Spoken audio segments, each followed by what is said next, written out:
Kejadian 31.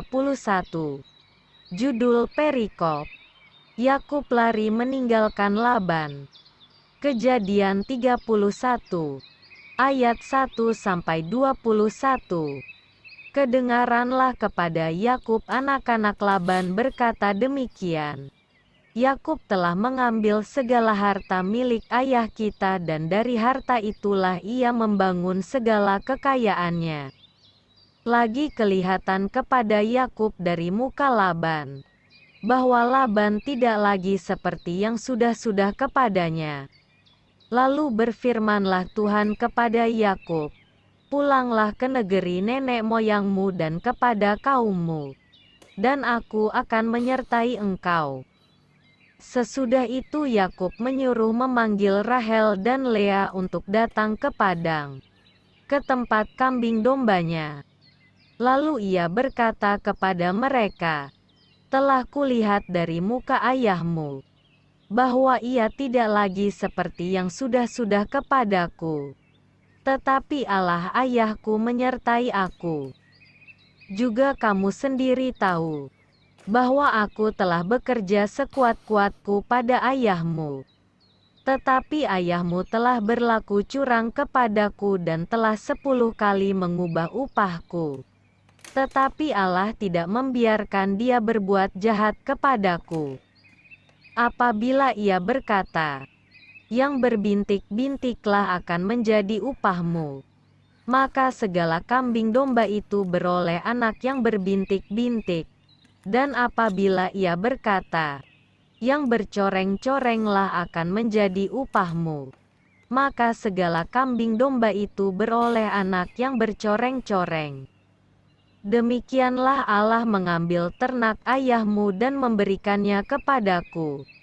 Pada suatu kali pada masa kambing domba itu suka berkelamin, maka aku bermimpi dan melihat bahwa jantan-jantan yang menjantani kambing domba itu bercoreng-coreng, berbintik-bintik dan berbelang-belang.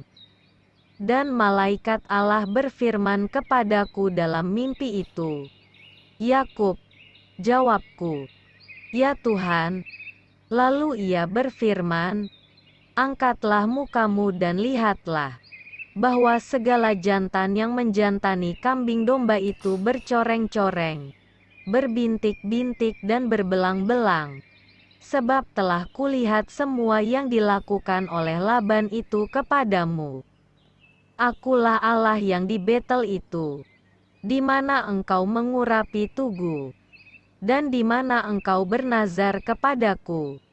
Maka sekarang, bersiaplah engkau, pergilah dari negeri ini dan pulanglah ke negeri sanak saudaramu.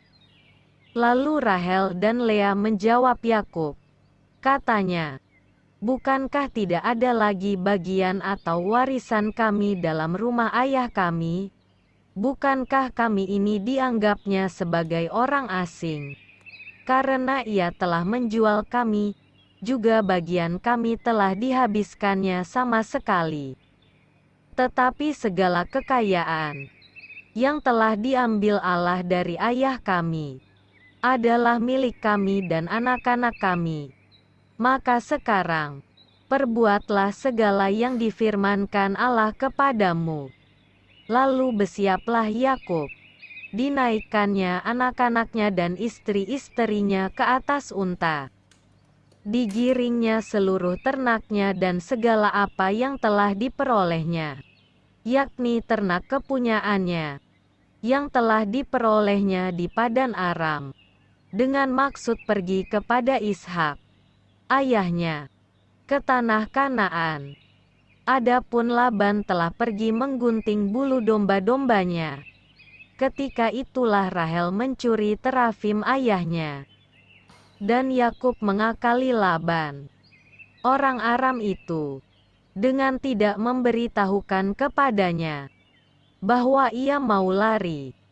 Demikianlah ia lari dengan segala harta miliknya. Ia berangkat, menyeberangi sungai Efrat dan berjalan menuju pegunungan Gilead. Judul perikop: Laban mengejar Yakub. Kejadian 31 ayat 22-42. Ketika pada hari ketiga dikabarkan kepada Laban bahwa Yakub telah lari, dibawanyalah sanak saudaranya bersama-sama. Dikejarnya Yakub 7 hari perjalanan jauhnya. Lalu ia dapat menyusulnya di pegunungan Gilead. Pada waktu malam datanglah Allah dalam suatu mimpi kepada Laban, orang Aram itu, serta berfirman kepadanya, "Jagalah baik-baik, supaya engkau jangan mengatai Yakub dengan sepatah kata pun." Ketika Laban sampai kepada Yakub, Yakub telah memasang kemahnya di pegunungan.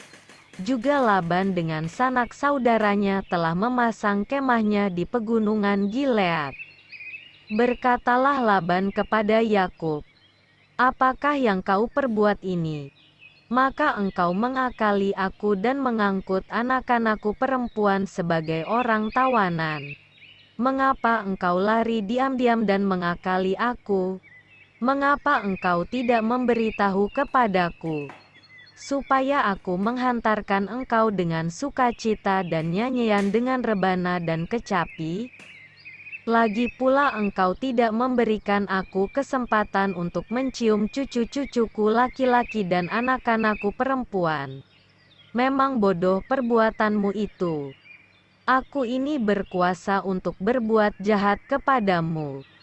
Tetapi Allah ayahmu telah berfirman kepadaku tadi malam, jagalah baik-baik.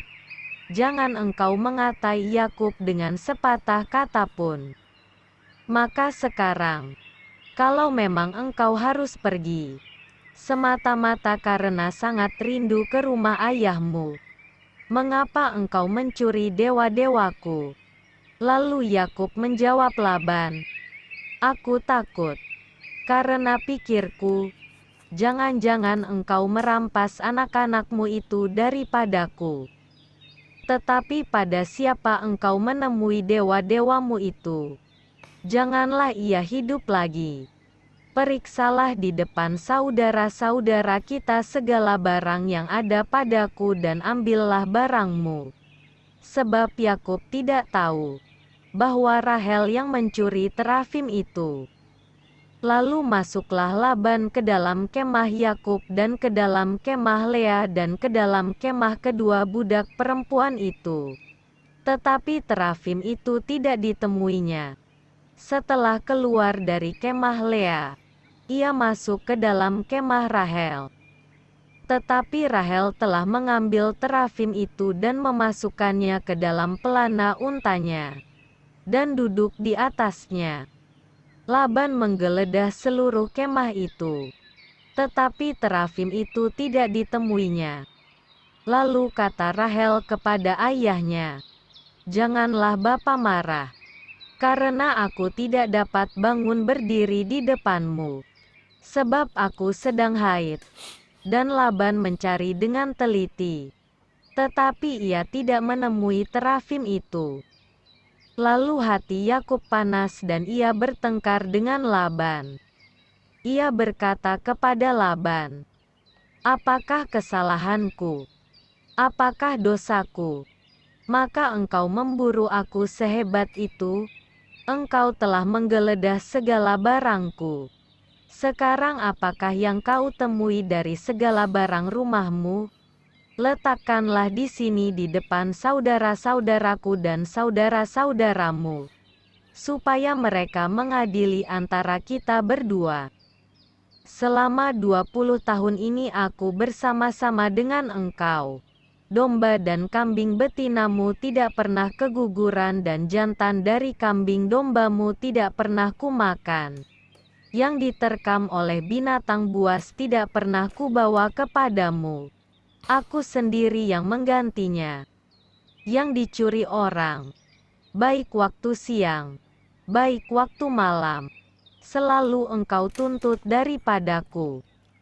Aku dimakan panas hari, waktu siang dan kedinginan waktu malam, dan mataku jauh daripada tertidur. Selama 20 tahun ini aku di rumahmu. Aku telah bekerja padamu 14 tahun lamanya untuk mendapat kedua anakmu dan 6 tahun untuk mendapat ternakmu. Dan engkau telah 10 kali mengubah upahku. Seandainya Allah ayahku, Allah Abraham dan yang disegani oleh Ishak tidak menyertai aku, tentulah engkau sekarang membiarkan aku pergi dengan tangan hampa. Tetapi kesengsaraanku dan jerih payahku telah diperhatikan Allah dan Ia telah menjatuhkan putusan tadi malam. Judul Perikop: Perjanjian antara Yakub dan Laban. Kejadian 31 ayat 43-55.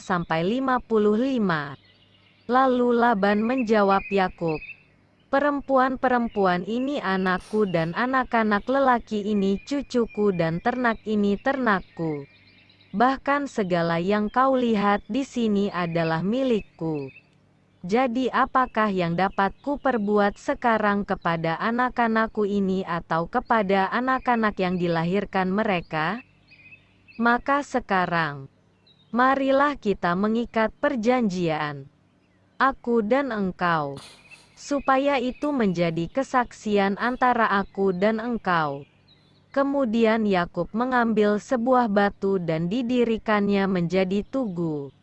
Selanjutnya berkatalah Yakub kepada sanak saudaranya, "Kumpulkanlah batu."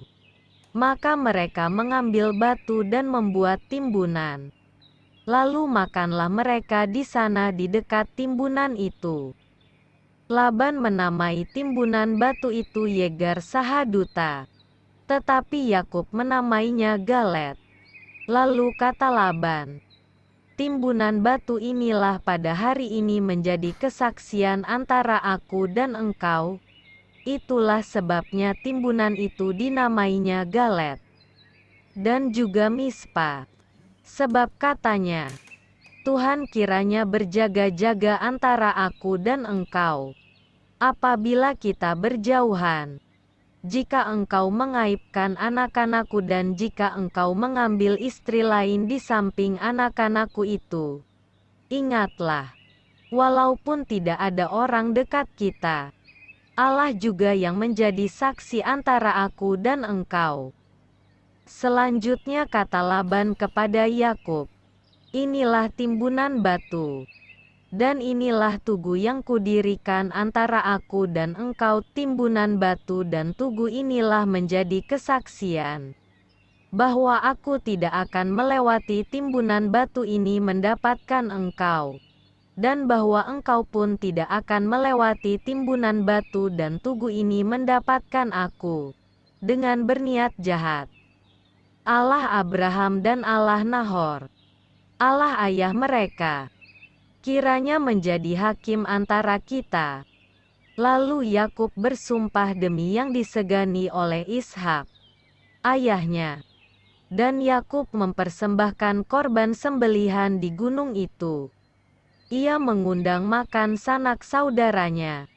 Lalu mereka makan serta bermalam di gunung itu.